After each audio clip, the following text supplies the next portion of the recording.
బాగుంది, కానీ ఓల్డ్ది రిపీట్ చేసేసరికి కొంచెం డిసప్పాయింట్ అయ్యాము. కొత్తదనాన్ని కోరుకుంటాం కాబట్టి అట్లా అక్కడ ఒక మట్టుకే డిసప్పాయింట్. మిగతా అంతా బాగుంది. సాంగ్స్ ఎంజాయ్ చేసాం, మ్యూజిక్ ఎంజాయ్ చేసాము, కామెడీ కూడా బాగుంది. నైస్. ఓకే. డిజేటీలు 1 బాగా అనిపించింది. సెకండ్లో కొన్ని సేమ్ రిపీట్ అయ్యేసరికి కొంచెం డిసప్పాయింట్ అయ్యాం. మేము ఇంకా ఎక్కువ ఎక్స్పెక్ట్ చేసాం. మా ఎక్స్పెక్టేషన్స్ ఎక్కువ పెరిగిపోయింది యాక్చువల్గా చెప్పాలంటే. బాగున్నాయి. She's very beautiful. చాలా బాగుంది సినిమా అయితే మాత్రం. అంటే ఒక ఐస్ ఒక 75% అలా క్లోజ్ చేసి చూస్తే బొమ్మ బ్లాక్ బస్టర్ అండి. సినిమా మామూలుగా లేదు అసలు. డైలాగ్ డెలివరీ కానీ ఫోటోగ్రఫీ కానీ వంక పెట్టడానికి లేదండి చెప్పాలంటే. అసలు ఫస్ట్ పార్ట్ ఇప్పటికీ కూడా ఫ్యాన్స్ ఇంకా చూస్తారు టీవీలో వేస్తే. అలాంటిది పార్ట్ 2 ఏ రేంజ్లో తీసాడు అనేది. ఆ రాధిక క్యారెక్టర్ అయితే మాత్రం ఒక రాధికతో చచ్చిపోయాం. ఇప్పుడు 2 రాధికలు. అనుపమ దింపాం మా గుండెల్లో పెద్ద గుణపం. మామూలుగా కాదు. నీకు అసలు ఒక్క సినిమా వెతుక్కుంటే ఒక్క సినిమా కూడా లేదు సూపర్ డూపర్ హిట్. కానీ ఈ సినిమా నీకు మైల్ రాయ్ అనమాట. నీ సినిమాలు ఏమైనా ఉన్నాయంటే డీజేటీలు 2 అనమాట. చాలా బ్రహ్మాండంగా ఉంది.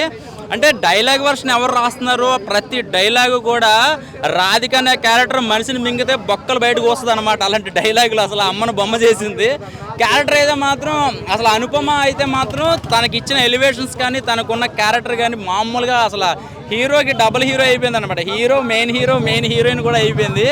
చాలా బ్రహ్మాండమైన విజువల్స్ అండి. అసలు వంక పెట్టడానికి లేదు. సో ఫస్ట్ పార్ట్ అంతా కూడా మనకి ఫస్ట్ సినిమా అంటే డీజే స్టోరీ లాగే ఉంటుంది. అదే రివ్యూల్ అవుతూ ఉంటుంది, అదే క్యారెక్టరైజేషన్ రివ్యూల్ అవుతూ ఉంటుంది. సో సెకండ్ అయితే మాత్రం కొంచెం కొత్తగా చూపించాడు. సో దీనికి బాగా బేజం పోసుకున్నది 100కి 200% మ్యూజిక్ అండి. అద్దర కొట్టేశాడు నిజంగా చెప్పాలంటే.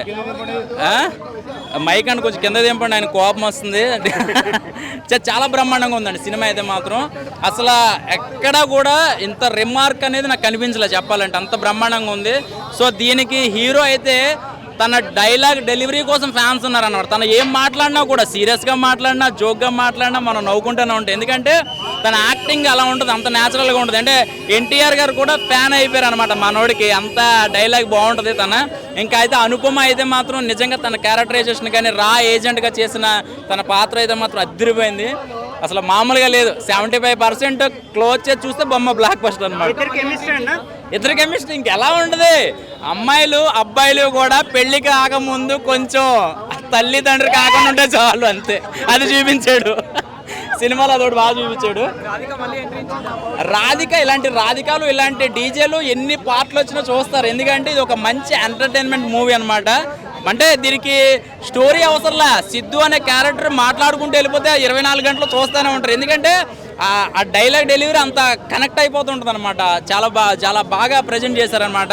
సో స్క్రీన్ ప్లే అయితే మాత్రం అద్దరు కొట్టేశాడండి.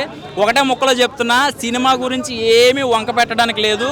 కొట్టేశాడు, గట్టిగా కొట్టాడు. ఎందుకంటే ఒక 300 రూపాయలు పెట్టి సినిమా చూస్తే ఫుల్ ఎంటర్టైన్మెంట్ అనమాట. నేనైతే చంద్రముఖిలో కొన్ని సన్నివేశాలు ఇక రారా అనే పాట అప్పుడు ఆ మ్యూజిక్ కూడా వచ్చింది. రచ్చరచ్చ చేసిన కొన్ని పాత సాంగ్స్లు కూడా కలిపేశారు. ప్రతి సీన్ అద్భుతం అనిపిస్తుంది.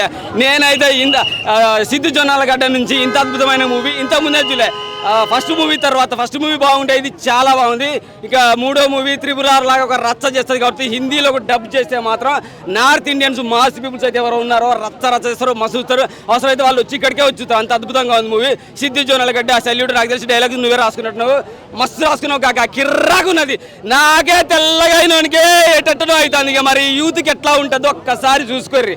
అద్భుతమైన movie. DJ Tillu square super. Radhika జర దూరంగా ఉండమ్మా, నేను సింగిలే. I don't want mingle. Thank you. Lilly సూపర్గా ఉంది. కానీ నిజ జీవితంలో ఏదైతే మాత్రం లిల్లీ పువ్వు ఇచ్చినా మల్లె పువ్వు ఇచ్చినా మళ్ళీ వెనకకి తిరిగి పిలిచినా ఏదో ఇంకొకసారి అని మహేష్ బాబు సినిమాలో పిలుస్తారుగా, అట్లా వెనకకి తిరిగి పిలిచినా కానీ వెనక తిరిగి చూడకుండా పోయి వెనక్కి తిరిగి పరిగెత్త కూడా పారిపోండి. మీ దారా మీరు పారిపోండి. రాధిక ఎంట్రీ అసలు అటు ఆమె కార్లకెళ్ళి కాలు పెడుతుంటేనే అరే రాధిక జాతి మొదటి జాతి ఎంటర్ అయింది అనే ఫీలింగ్ కలిగింది. రచ్చ అరుసు అసలు పూర్తిగా కనబడక ముందుకే అరుచుడు అనమాట. హీరోలు కనబడితే అరుస్తారు, ఇందులో రాధిక కనబడితే అరుస్తున్నారు. సో సినిమా రేంజ్ ఏందో ఒకసారి ఆలోచించుకోండి. Super movie. DJ Tillu square ఖతర్నాక్ ఉంది. రాధిక తర్వాత అనుపమ కిరాకు మస్తు చేసిరు. మస్తు సినిమా చాలా బాగుంది. ఏం చెప్తారు? బీర్లు తాగి రాత్రికి బీర్లు తాగి బిర్యానీ తిరిగి సోయి లేకుండా వారం రోజులు పండుకోమని చెప్తా. లేదు వచ్చి రోడ్ల వెంబడి తిరిగి సినిమా బాగాలేదు అని చెప్తే ఇదో డైలాగ్ కొట్టిండు, బద్దలు బసింగాలు డీజేటీలు కొడితే అని చెప్పేసి వచ్చి బద్దలు బాసింగాలు చేస్తాం బిడ్డ. Thank you, super movie. Thank you.